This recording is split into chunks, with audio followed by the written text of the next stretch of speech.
Hi, it's Louisa at the Pilates workshop. I'm going to do a short session with you which covers some sideline rotation and hip mobility, as well as some work lying on your tummy, some extension. So if you have some little cushions or cushions off your sofa or rolled up towel, you can grab that. And also if you have an overball, a squishy or semi-inflated ball, or a sort of soft, lightweight, semi-inflated football, that would be great. Otherwise you could use your cushions, but just keep that nearby. So for your sideline position, we'll come into chair, knees probably a little bit lower than hips, so you're not too scrunched up, shins almost parallel with the edge of your mat, and you could line your spine up with the back of your mat too, possibly, if that helps.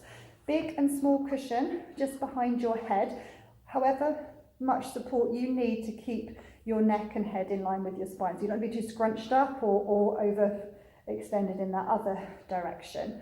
So these the big cushions are about 3 inches thick and the small one is about 1 inch thick. So it's that kind of range. So sorry, I'm old school with the inches, but it might give you a little bit of an idea. So the waist is long and lifted here. Everything's stacked up. So I don't want you to shorten the waist and sort of sink the tummy to the floor. So you'd notice then that my hip hitches up. So you want to keep hip over hip. Everything's stacked. Neck long, plenty of cushion behind you, and arms stacked up. Try not to squash that underneath shoulder, you've got a little bit of lift there. Most likely that the top hand will be slightly further back than the underneath hand if everything's stacked up very well. So just take a couple of breaths in. So start thinking about your Pilates breathing, that wide breath in through your nose and out through your mouth.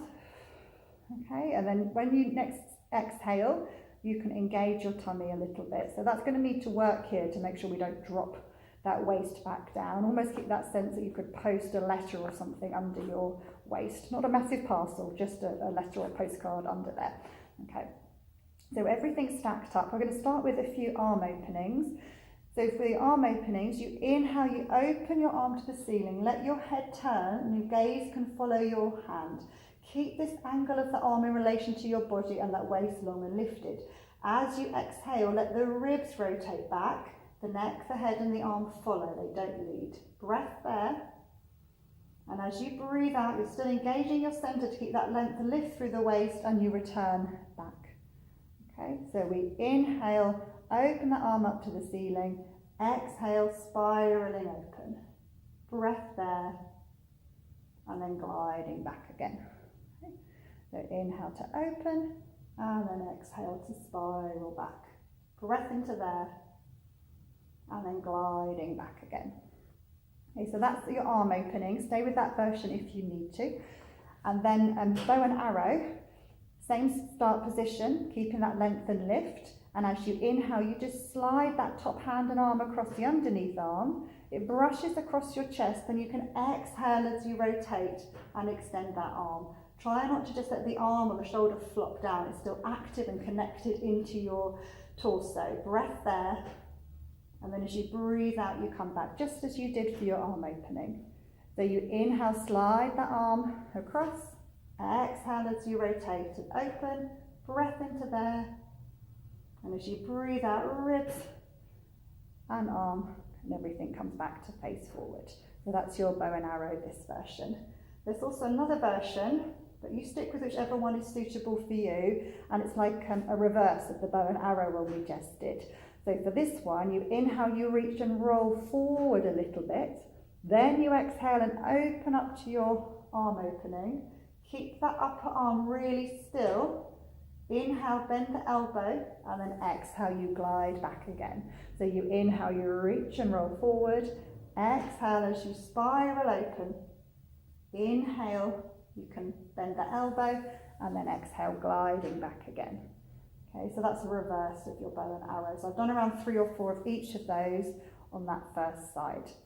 Okay, so then while we're on our sideline position, I'm going to grab the ball to have that nearby. So for your sideline position, if it's comfortable for your shoulder, please extend the underneath arm away, palm up, and use a little cushion or 2 under your head there. If that isn't a good position for your shoulder, you can keep the big and small cushion that you've just had and just move that bent arm out of the way. Okay, so either position is fine. as long as we're still keeping that length and alignment through the waist. So the first exercise we'll do is oyster. So you can keep your feet in line with your bottom. So I'm just nudging the legs back, and that's why it's sometimes handy if you use the edge of the mat as another marker for your alignment. So you don't need the ball just yet, but we're going to grab that in a second. So that you could have a light touch of your hand near your ribs, near your waist, just to make sure you're not rolling forward and back, and try not to let the shoulder creep up. So keeping that length. So as you breathe up and center, we're opening that top leg without rolling the pelvis back, and then inhale to close. So place your hand and arm wherever you're comfortable, but your focus here, keeping that length. So we're targeting your gluteus medius, an important muscle to stabilize your pelvis. And quite often it can get a bit weak and lazy if we're sitting too much. So we need to fire that up, but hopefully the hamstrings can let go a little bit. So you can try and do up to about 8 of those. Okay. You can breathe out to open, inhale to close. I'm just going to do a couple more with you. And then you can release, give it a little rub if you need to. So exactly the same position that you're in for your oyster, but we're going to pop your squishy ball between your knees. Okay? Otherwise you're still stacked up in exactly the same way. So with the oyster we were letting the hip turn out, so external rotation, lateral rotation of the hip. With this exercise, the next one, the Charleston, we're going to go the other direction, so we're going to turn in from the hip, but it does not go as far this way, so it might feel quite a small movement. Don't worry about that, that's normal, it's not just your hip or anything. So you keep the legs are the same shape, and as you breathe out and center now, that top leg just rolls inwards rather than forwards or backwards, still keeping that length and that same shape of the leg. So try not to twist the knee or the foot, and then you inhale to close. So exhale, open, inhale, close. So although it's called the Charleston, no need for any extra flicking the knee or the foot. So it's just that movement of the thigh and the hip socket turning inwards. So we can do up to 8 of these as well. So try not to let either leg roll forward or backwards. They stay stacked on top of each other. It's just that turning in and returning to neutral. And sometimes if our low back is a little bit tight around our sacroiliac joint and the sacrum, this can just be a nice way to gently mobilize that. Depending on how squishy your ball is, you might be able to do a version where you do an oyster and then you lower and come and do a Charleston. Try them separately first, and then maybe this is another nice one you can do to loosen everything up. Okay, so then we'll go on to the other side. Keep everything with you. So we'll do the rotation on the other side and the legs on the other side before we do your prone work. So I'll just move around the other end of the mat, keeping everything nearby. So you have your big and small cushion under your head, your chair position for the legs, keeping that waist long and lifted and everything stacked up. Get rid of my glasses here. Okay, so lengthen and lifted. Try and stack everything up, but that top hand might be slightly further backwards than the underneath hand. Shoulders are soft, not scrunched up, and plenty of cushion behind your head to support you as you roll. So the first one is your arm openings. Inhale, open that arm to the ceiling, and then exhale as you spiral back. Breath into there, and as you breathe out, gliding back again. So open up the arm, follow that movement with your gaze. So look at your hand. This arm stays in the same relationship to your body, and it's your ribs, your thoracic spine that rotate back, neck and head follow, breath into there, and then gliding back again. We'll do one more of these arm openings. Stay with this for your next few if you need to. The other versions that we went through on the other side were your bow and arrow. So you inhale, you draw the top arm across the underneath arm. It brushes across your chest. Exhale as you rotate and extend that arm. Breath into there. And as you breathe out, the ribs bring you back and the arm just comes to close. So you inhale, draw across. Exhale as you rotate. Inhale to open out. I've got that a little bit wrong, that breathing pattern. I was just enjoying the moment in the sunshine, so pardon me there. I'll do a correct one now. But you can inhale, draw that arm across. Exhale, rotate and open. Inhale once you're there, and then as you breathe out, coming back home. So then the reverse of that is that you inhale, reach and roll forward to start with. Exhale, come up to your arm opening, and that shoulder release away from your ears. Inhale, try and keep that upper arm still as you bend the elbow, and then exhale to glide back in again. So inhale, reach and roll forward. Exhale, open up. Inhale, bend the elbow, and then exhale to glide. Let's do one more of those. Okay, so I've done around 3-4 of each. You can do perhaps up to about 8 of whichever one, or a few of each as you prefer. And then we'll do our oyster and our Charleston on this side. So I'll use the little cushion, extend that underneath arm away, put my glasses back on. Okay. So ball would be nearby for your Charleston. Waist is still long and lifted. I'm just going to nudge both bent legs back slightly so the feet are in line with your bottom. Hand could be in front of your ribs or your tummy to keep that length and lift through the waist, or on your hip. Okay, so as you breathe out and centre, we'll open that top leg, try not to roll the pelvis, hunch up the shoulder, and then inhale to lower.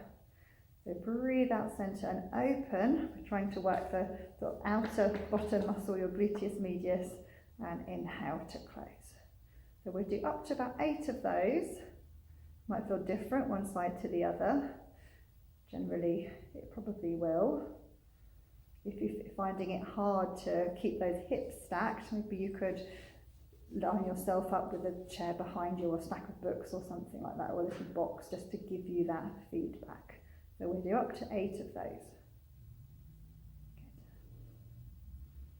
Good. And then once you've done those, you can release down, give it a little rub if you need to, and then grab your ball, pop it between your knees. Otherwise, everything else stays exactly the same setup.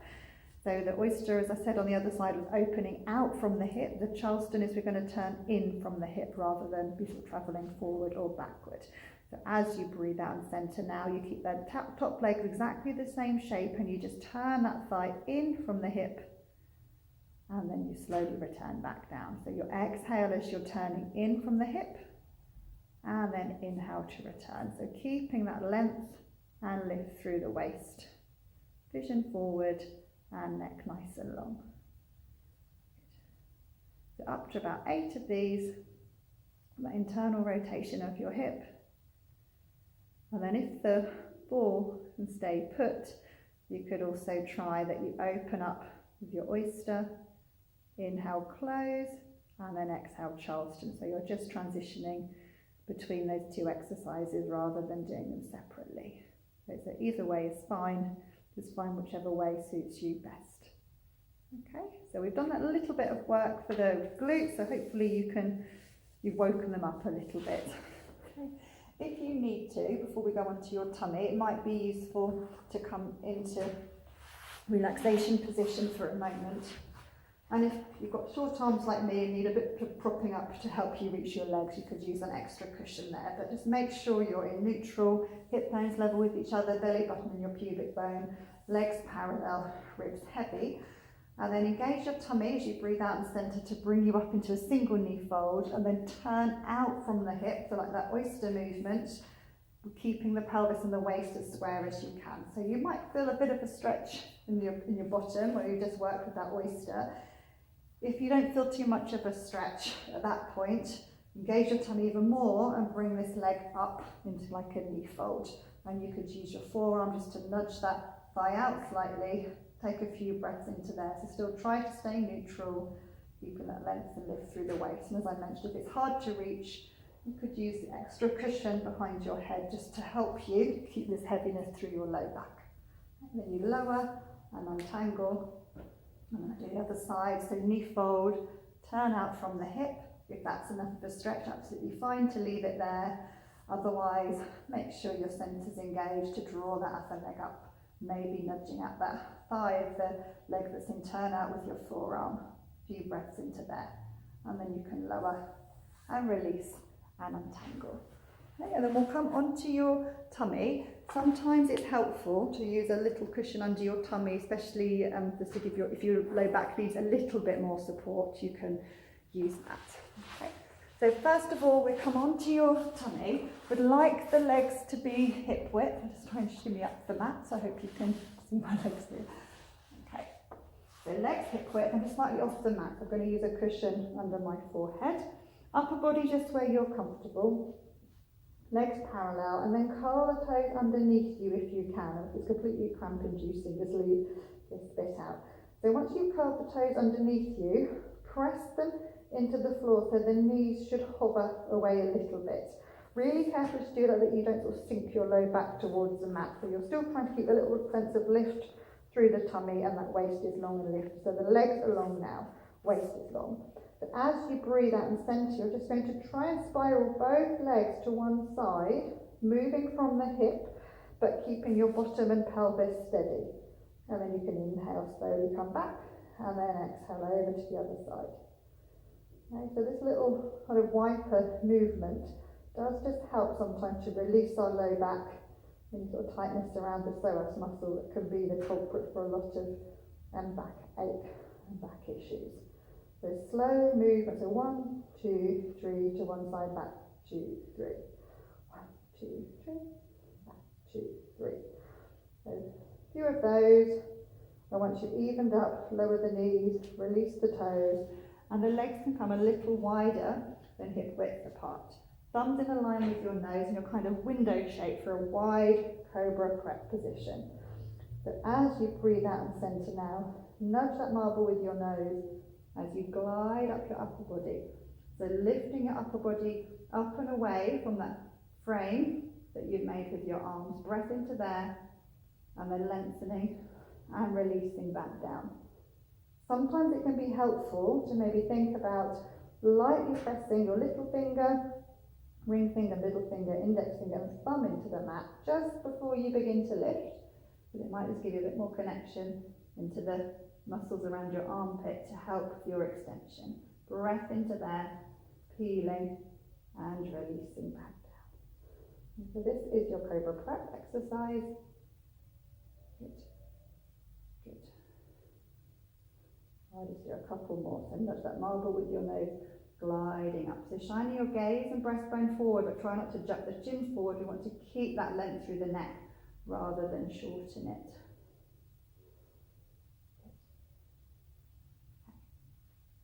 Not everyone's shoulders are happy to be in that position. So another good version or variation for your extension would be your dart. And for your dart, your arms and palms come down by your side. You could keep the legs parallel if you need to. Otherwise, we add the big squeeze, which is where the toes come together, the heels come apart. So the big squeeze part of the movement, as you breathe out and centre, is that the legs then connect together without lifting away. So you do get sort of the glutes firing up, the legs firing up to help stabilise you and support you, and you inhale, release.